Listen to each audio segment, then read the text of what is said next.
कैसे हैं सभी बच्चे। स्वागत करता हूं आपका उत्तीर्ण गुरुकुल चैनल के अंदर। एक बार फिर मैं आ चुका हूं एक साइंस की एक इंटरेस्टिंग वीडियो के साथ, जहां क्लास 10th का chapter acid basis and salt चल रहा है, जिसमें हम लोग अभी तक काफ़ी चैप्टर को कवर कर चुके हैं। जहां मैं बेसिक इंट्रोडक्शन के तौर पे आपको एक वीडियो बनाकर दे चुका हूं पहले। आज जो हमारी वीडियो रहेगी वो इंट्रोडक्टरी वीडियो के बाद का एक वीडियो है, जहां पे आपको मैं आज समझाने जाऊंगा कि किस तरीके से जब एक एसिड और एक बेस रिएक्ट करते हैं मेटल से तो वो क्या परिस्थितियां बनाते हैं या वो क्या सर्कमस्टांसेस तैयार करते हैं। ठीक है, जब एक एसिड को और एक बेस को दोनों को हम लोग अलग अलग सैंपल के तौर पे लें और दोनों में हम किसी भी प्रकार के कोई मेटल का प्रयोग करें, कोई मेटल हम उसमें डालें, तो क्या रिजल्ट होंगे, व्हाट आर दी रिजल्ट्स। बच्चे आप सभी लगातार कंटिन्यू चैनल पर बने हुए हैं। एक बहुत ही एक विशेष तौर पर अगर हम बात करें तो आप सभी हमें एक प्यार दे रहे हैं, एक तरीके से हमें सपोर्ट दिखा रहे हैं। तो हमारी तरफ से भी कहीं ना कहीं बीच में मेरी कुछ वीडियोस अभी आना बंद हो गई थी, कुछ कारणवश कुछ ऐसे काम थे जहां मुझे जाना पड़ा और उस कारण से मुझे वीडियोस बीच में रोकनी पड़ी। उसके लिए मैं थोड़ा माफ़ी मांगूंगा आप सभी से, लेकिन अब कंटिन्यू लगातार वीडियोस आपको डेली मिलती रहेंगी। किसी भी तरीके की कोई रुकावट या किसी भी तरीके से चैप्टर्स के बीच में कमी नहीं आएगी। लगातार अब मैं चैप्टर आपके सिलेबस के तौर पे खिंचवाता रहूँगा। ठीक है बेटा, अब फटाफट से आ जाते हैं तो समझते हैं कि ऐसा बुक में क्या दिया है। देखिए आपकी बुक जो है एनसीईआरटी, तो NCERT is the base, we can say that a concept making body, जो कॉन्सेप्ट को तैयार कर रही है, आपके कॉन्सेप्ट को बिल्ड करने वाली शक्ति है। तो बेटा कहीं ना कहीं एनसीईआरटी पर तो आपको फोकस करना ही पड़ेगा और एनसीईआरटी को लेकर के ही मैं आज आपके लिए कुछ कॉन्सेप्ट लेकर आया हूं। देखिए यहां अगर हम बात करें तो बोला गया है कि कैसे एसिड और बेस रिएक्ट करते हैं मेटल से। तो आपकी बुक में एक एक्टिविटी है, एक्टिविटी नंबर 2.3, जहां पे कुछ इस प्रकार का डायग्राम बना हुआ है बेटा। ठीक है, ये डायग्राम जो दिखाया है मैंने आपको यहां, ये डायग्राम रिएक्शन का डायग्राम है। जब हम इस टेस्ट ट्यूब के अंदर, ये यहां देखिए, ये जो टेस्ट ट्यूब आपको दिया हुआ है ये वाला, इस टेस्ट ट्यूब में सल्फ्यूरिक एसिड डाला गया और उसके साथ में क्या करा गया है, उसके साथ में जिंक के ग्रेनुअल्स डाले गए बेटा। ठीक है, क्या डाला गया है, जिंक ग्रेनुअल्स डाले गए हैं। अब इसमें क्या रिएक्शन होगा, जिंक ग्रेनुअल्स किस तरीके से रिएक्ट करेंगे, किस तरीके से चीजें चलेंगी, इस चीज को हम लोग समझते हैं। ठीक है, देखिए यहां पर हमारे पास अगर बेसिक फॉर्मेशन की बात करें, सबसे पहले एक रिएक्शन आपको समझना होगा कि इस रिएक्शन में किस तरीके से चीजों को मिला करके आप तैयार करेंगे प्रोडक्ट के तौर पे। ठीक है, तो यहां देखिए रिएक्टेंट्स क्या रहते हैं बेटा। रिएक्टेंट के तौर पे एसिड होता है प्लस मेटल होता है। ठीक है, एसिड आप कोई सा भी एसिड आप ले सकते हैं, कोई सा भी आप मेटल ले सकते हैं। तो आपके सामने जो तैयार होकर के आएंगे प्रोडक्ट, वो क्या आएंगे बेटा, एक सॉल्ट आएगा कोई भी, और वो होगा कैसा, वो होगा मेटेलिक सॉल्ट। क्या होगा, मेटेलिक सॉल्ट। साथ में हाइड्रोजन गैस रिलीज होगी। अब मैं आप सभी बच्चों से जानना चाहता हूं कि हाइड्रोजन गैस जो इसमें रिलीज हो रही है उसके पीछे क्या, कहीं ना कहीं अगर हम क्लियर करें तो हाइड्रोजन गैस को आप रिएक्शन में कैसे पता करते हैं। तो यहां इस पूरी की पूरी एक्टिविटी में हाइड्रोजन गैस को पता करने को लेकर के भी एक टेस्ट आपके सामने दिया हुआ है, जिसमें कैंडल लेकर के ये इंसान और बर्न कर रहा है इसको। तो देखने को मिलेगा कि यहां पर burning of hydrogen gas with pop sound के। तो अगर आप कैंडल या किसी भी तरीके का फ्लेमेबल सब्सटेंस हाइड्रोजन गैस के नजदीक लाएंगे तो तुरंत वहां पे कहीं ना कहीं पॉप साउंड की आवाज आकर के और आपको ये पता चल जाएगा कि अगर पॉप साउंड क्रिएट हो रहा है तो हाइड्रोजन गैस रिलीज हुई होगी। ठीक है, अब इस रिएक्शन में क्या दिया गया है कि एसिड को मेटल के साथ रिएक्ट कराने पर सॉल्ट और हाइड्रोजन गैस निकल रहा है। तो इसका कोई रिएक्शन है सर हमारे पास? हाँ, रिएक्शन है बेटा। क्या रिएक्शन है हमारे पास, देखिए आइए इस पूरे एपर्चर को समझते हैं। एक्टिविटी नंबर 2.3 कहते हैं हम इसको। और इस एक्टिविटी के अंदर अगर आप पढ़ते हैं तो उसमें आपको बताया भी गया है कि किस तरीके से आपको पूरा एपर्चर सेट करना है, किस तरीके से चीजों को लगाना है, वो सारा कुछ यहाँ दिया हुआ है। देखिए सबसे पहले आपको कुछ नहीं करना है, एक टेस्ट ट्यूब लेना है, एक लैब के अंदर आप जाएंगे। इसमें टीचर का assistance is very important for each and every students. Without teacher assistant you are not able to do these all kinds of activities by their own. क्योंकि बेटा इसमें रिस्क होता है, किसी भी तरीके का कोई एसिड आपके हाथ पर, आपकी स्किन पर गिर के आपके टिश्यूज को बंद कर सकता है, आपको नुकसान पहुंचा सकता है। तो आप कहीं ना कहीं, और आप नन्हे मुन्ने बच्चे, आपको चोट लग सकती है। इसीलिए इस दौरान कहीं ना कहीं teachers is very important for all kind of reactions. ठीक है बेटा, वो टीचर्स आपको बताएगा किस तरीके से आपको क्या क्या चीजें करनी है। अब देखिए यहां पर आपको क्या बताया गया है कि एक टेस्ट ट्यूब लिया गया। टेस्ट ट्यूब में आपने डाइल्यूट सल्फ्यूरिक एसिड डालना है बेटा। क्या डालना है, सल्फ्यूरिक एसिड। डाइल्यूट का मतलब क्या होता है, जिसके अंदर अमाउंट ऑफ वाटर होना चाहिए, कहीं ना कहीं ज्यादा होता है amount of water according to the acid.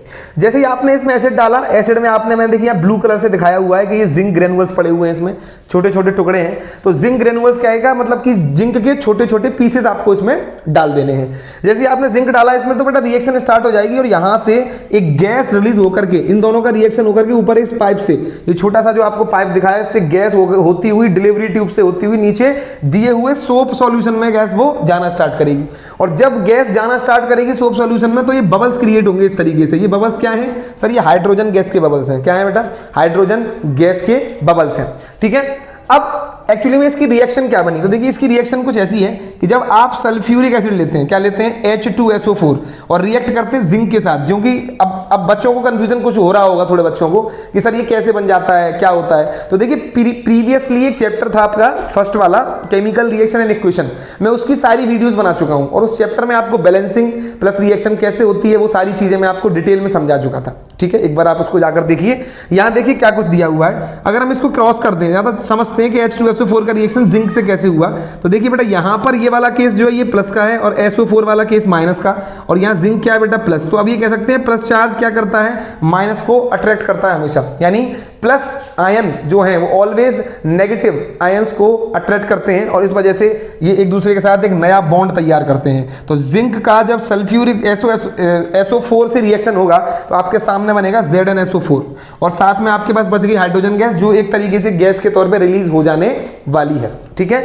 यही गैस जो आपको यहाँ H2 गैस में दिखाया हूं, यही यहाँ पर बबल के अंदर भी होती है बेटा, ठीक है। यानी कि जो आपको दिया हुआ है जो बबल, उसके अंदर यही वाली गैस है, ठीक है। इस गैस की बात करें तो बर्निंग ऑफ हाइड्रोजन गैस इसके अंदर आपको देखने को मिलेगी जब यहाँ पर कैंडल क्या की गई है, यहाँ पर जब इस इंसान ने कैंडल यानी जलती हुई बर्न होती हुई एक कैंडल को अपने इसके पास लेकर के आया, ठीक है। तो उस दौरान यहाँ पर आप देखेंगे कि पॉप साउंड क्रिएट होगा और कैंडल क्या हो जाएगी, कहीं ना कहीं बुझ जाने वाली है। कैंडल बुझ भी जाएगी क्योंकि जो हाइड्रोजन गैस है वो फ्लेमेबल नहीं होती है, मतलब वो कहीं ना कहीं आप कह सकते हो कि एक ब्लास्ट, एक धमाके के साथ में एक छोटा सा पॉप साउंड क्रिएट करके अपने आप को क्या कर लेगी, बंद कर लेगी, ठीक है। अब एक बार आप फटाफट से इस डायग्राम को देख लीजिए सभी बच्चे, मैं थोड़ा साइड हट जाता हूं।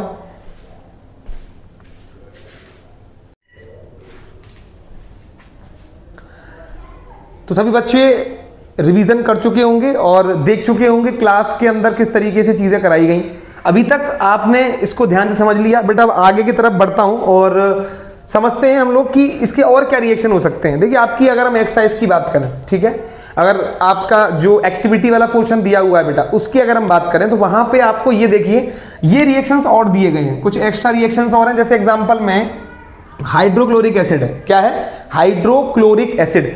HCl को जब आप जिंक में पुट करते हैं बेटा, ठीक है, यानी कि जिंक को आप HCl में पुट करते हैं तो आपके सामने बनता है zinc chloride plus hydrogen gas release हो जाती है, ठीक है।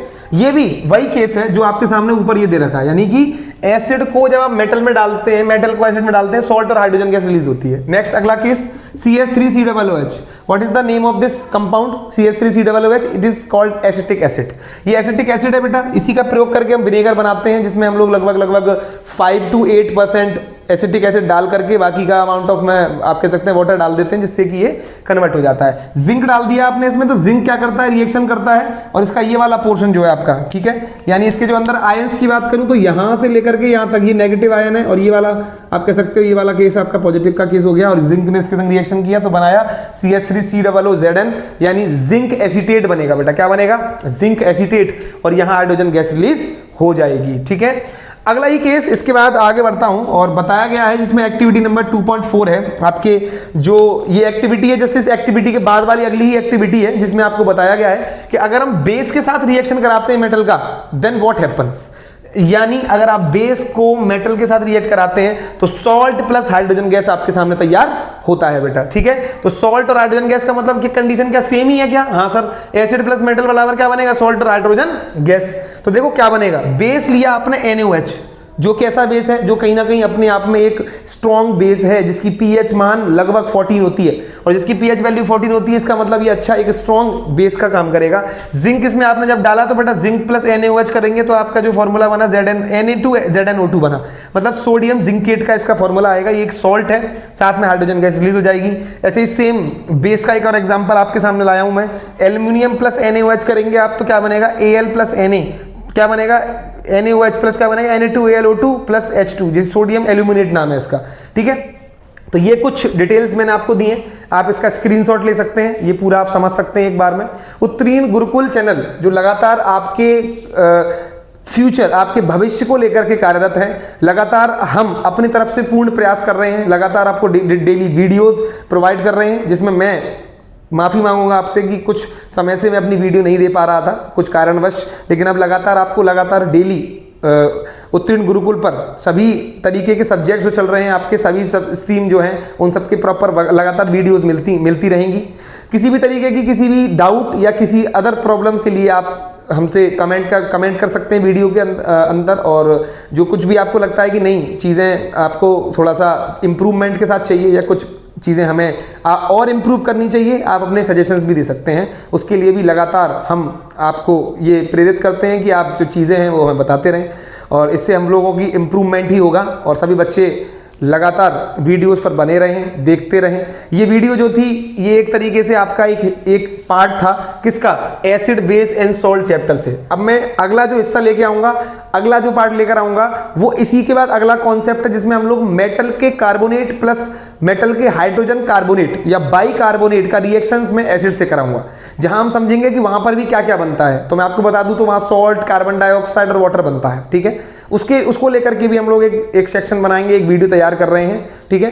तो इसी तरीके से ये छोटे छोटे सेक्शंस में आपको वीडियोस मिलती रहेंगी, और अपने शीट भी आपको मैं प्रोवाइड कराऊंगा। एक दिन हम प्रैक्टिस शीट करेंगे पूरी रिएक्शंस की, ठीक है। और लगातार हमारे चैनल पर बने रहिए, उत्तीर्ण गुरुकुल आपके साथ है, और लगातार आने वाले समय में जो आपके एग्जाम्स हैं उनको लेकर के भी, सिलेबस कराने को लेकर के भी हमारी टीम लगातार कार्यरत रहेगी। साथ में प्रैक्टिस सेट, PDF सब कुछ आपको प्रोवाइड की जाएंगी, और आप बस सिर्फ अपने इसी उत्साह और इसी जोश के साथ उत्तीर्ण गुरुकुल चैनल को लाइक, शेयर, सब्सक्राइब करें। जो बच्चे अभी तक हमारे चैनल से जुड़े हुए हैं मैं उनके लिए धन्यवाद करूंगा। साथ में आने वाले समय में जो भी बच्चा अगर किसी और बच्चे को लिंक शेयर कर देता है तो ये भी एक बेटर ऑप्शन रहेगा, कहीं ना कहीं और बच्चे भी जुड़ सकेंगे जिन बच्चों का कहीं ना कहीं काफ़ी प्रॉब्लम रहती है पढ़ने में, काफ़ी प्रॉब्लम किसी तरीके से आप वो नहीं जा सकते, किसी कोचिंग अफोर्ड नहीं कर सकते, तो उत्तीर्ण गुरुकुल उनको एक बेहतर शिक्षा, एक बेहतर भविष्य देने का प्रयास करता रहेगा लगातार निरंतर। तो लगातार बने रहिए उत्तीर्ण गुरुकुल के साथ। जब तक के लिए धन्यवाद।